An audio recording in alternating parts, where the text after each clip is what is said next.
ग्रामीण विकास के लिए 9,841 करोड़, ग्रामीण कार्य के लिए 4,776 करोड़, पंचायती राज के लिए 2,144 करोड़ और वन पर्यावरण विभाग के लिए 1,381 करोड़ की मांग रखी है। सरकार ने कल्याण और शिक्षा के बाद 11% राशि को ग्रामीण विकास, ग्रामीण कार्य और पंचायती राज्य के लिए प्रावधान किया है। इस राशि को सरकार अगर खर्च कर पाए तो बहुत बड़ी उपलब्धि होगी अध्यक्ष महोदय, लेकिन विगत वर्ष 13,657 करोड़ की राशि ली गई थी, परंतु खर्च मात्र लगभग 10,176 करोड़ की राशि को खर्च कर पाए थे। यानी कि 3,481 करोड़ की राशि का खर्च नहीं हो पाना दुर्भाग्य अध्यक्ष महोदय। जबकि ये ग्रामीण व्यवस्था की बात है, पंचायती राज की व्यवस्था है। ग्रामीण यानी गांव, और गांव तभी सशक्त होंगे जब उनका जो हिस्से की राशि है वह 100% खर्च हो पाए। बीते वर्ष देश की प्रति व्यक्ति आय 2,28,000 रुपये थी अध्यक्ष महोदय। गोवा में सर्वाधिक 4,61,000 रुपये, वहीं हमारे झारखंड में मात्र 68,612 रुपये थी, जो कि चिंताजनक है। अध्यक्ष महोदय, भारत की आत्मा गांव बस्ती है। ग्रामीण विकास को मापने के लिए प्रति व्यक्ति आय एक अच्छा पैमाना है। जब झारखंड राज्य को अलग किया गया था उस समय हम लोग प्रति व्यक्ति आय में 26वें स्थान पर थे, और बड़ी दुर्भाग्य का बात है आज भी हम लोग 26वें स्थान पर बरकरार है अध्यक्ष महोदय। अबुआ आवास योजना के तहत 6,01,135 निर्माण को स्वीकृति दी गई है। इसके लिए सराहनीय पहल है, लेकिन मैं बताना चाहूंगा अब तक 19,685 कार्य ही पूर्ण दिखाए गए हैं। अगर इसी गति से अगर काम होगा अध्यक्ष महोदय तो हमें लगता है 25 साल का समय लगेगा, जो कि एक चिंताजनक विषय है। अध्यक्ष महोदय, पंचायती राज की स्थापना इसलिए की गई थी ताकि गांवों को सशक्त किया जा सके, ग्रामीणों को सशक्त किया जा सके। लेकिन आज अगर बात करें झारखंड में पंचायती राज व्यवस्था की बात करें अध्यक्ष महोदय, तो ये व्यवस्था कहीं ना कहीं जो हमारे जनप्रतिनिधि चुन के आते हैं उन्हें उचित अधिकार नहीं दे पाई है। संविधान की धारा 243 के प्रावधान के अनुसार 11वीं अनुसूची में सूचीबद्ध 29 विषयों का अधिकार पंचायतों को देना है, लेकिन झारखंड में इन 29 विषयों पर त्रिस्तरीय पंचायती राज व्यवस्था जनप्रतिनिधियों के अधिकार से बहुत दूर रखा गया है। हमारा राज्य संविधान से ऊपर नहीं है अध्यक्ष महोदय। अतः मैं आपके माध्यम से सरकार से मांग करता हूं कि जो संविधान अनुसूची 11 में 29 विषय पंचायती राज संस्थाओं को प्रदान किए गए हैं उन्हें पंचायत को मिलना चाहिए। अध्यक्ष महोदय, वन, क्योंकि झारखंड यानी वन एक महत्वपूर्ण अंग है हमारा, और आज अगर बात करें तो 29.81% वन भूमि है, जिसमें शायद अभी हाल में 2% का इजाफा हुआ है। लेकिन अगर घने वन की बात करें, घना जंगल, उसकी प्रतिशत मात्र 3.5 है, जो कि चिंताजनक है अध्यक्ष महोदय।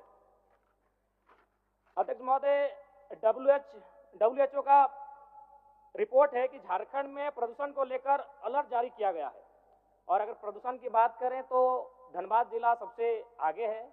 मैं मंत्री महोदया विदुषी मंत्री हैं, मैं इनसे आग्रह करूंगा कि धनबाद, जो कि आपको अर्थव्यवस्था के झारखंड राज्य के दृष्टिकोण से बहुत ही महत्वपूर्ण जिला है, और वह जिला आज कहीं ना कहीं बहुत ही दुखद अवस्था में, इस विषय पर ध्यान दिया जाए अध्यक्ष महोदय। अध्यक्ष महोदय, अगर जलवायु परिवर्तन की बात कहें तो बड़ा चिंताजनक विषय है। ये कहानी जादू घोड़ा की है, यह हमें लगता है अब वह धीरे धीरे विश्व स्तरीय मामला बनने जा रहा है। इसलिए इस मामले को जरा गंभीरता पूर्वक लेने की आवश्यकता है। चूंकि हमारी बड़ी बहन मंत्री महोदया इस विभाग की मंत्री हैं, वो एक स्त्री हैं, शायद भली भांति पीड़ा को समझेंगी। एक सर्वे की रिपोर्ट कहती है कि जादूगोड़ा के लगभग 1 दर्जन गांवों का सर्वे किया गया है। वो सर्वे की रिपोर्ट कहती है कि 47% महिलाएं मां बनने की क्रिया की इच्छा जागृत नहीं कर पाती हैं।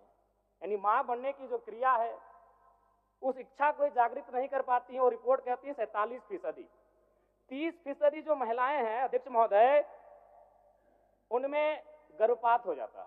कारण क्या है ये सबको मालूम है, यूरेनियम का खनन और उसके रेडिएशन से जो प्रभाव पड़ता है, कहीं ना कहीं जादूगोड़ा के जो जीवन है उसे अस्त व्यस्त करके रखा गया अध्यक्ष महोदय। और अध्यक्ष महोदय, ये थोड़ा सा अब शर्म कीजिए या हंसिए या अपने दुर्भाग्य को कोसिए, एक बड़ा विचित्र विषय सामने आता है अध्यक्ष महोदय। जादूगोड़ा की यूरेनियम खानों से निकाला जाने वाला प्रारंभिक ईंधन, जिसे येलो केक भी कहा जाता है, परिशोधन के लिए हैदराबाद स्थित ईंधन प्रक्रिया केंद्र भेजा जाता है, जहां यूरेनियम की छड़ें बनने के बाद शेष रेडियो एक्टिव कचरे को पुनः 1500 किलोमीटर दूर लाकर जादूगोड़ा के गांव में बिखेर दिया जाता है। अध्यक्ष महोदय, ये तो वही हुआ ना कि आप रांची से जाकर धनबाद में केला खरीदें, केला को लाकर रांची में खाएं और फिर छिलका आप धनबाद को सौंप दिए। कारण क्या है? ये बहुत गंभीर विषय है। अगर इन विषयों पर हम लोग चर्चा नहीं करेंगे और उन विषयों का समाधान नहीं करेंगे अध्यक्ष महोदय, तो हमारे हिसाब से बहुत ही दुर्भाग्य का विषय अध्यक्ष महोदय। अतः मैं आपके माध्यम से सरकार को ये कहना चाहूंगा कि जादूगोड़ा का जो विषय है अत्यंत ज्वलंत विषय है, इसके निराकरण की दिशा में सदन को, सरकार को बढ़ने की आवश्यकता है। मनरेगा क्योंकि एक माननीय सदस्य एक और मौका मिलेगा, और मौका 30 सेकंड मनरेगा बोल दिए, 30 सेकंड दे दीजिए ना।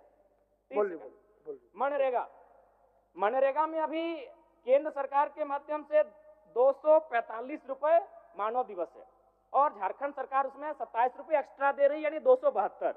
अगर 100 दिन के आंकड़े को ले लिया जाए तो 272 इंटू 100 यानी 27,000 के आसपास होता है। अगर उसे फिर हम लोग 12 महीने होते हैं, अगर 12 महीने से डिवाइड करेंगे तो 2000 से ज्यादा उसका महीने का इनकम होता है। इससे क्या होता है कि नरेगा का काम लोग करना नहीं चाहते हैं, तो जब नरेगा का काम करना नहीं चाहते हैं, यही करप्शन सृजन होता है। क्या करते हैं?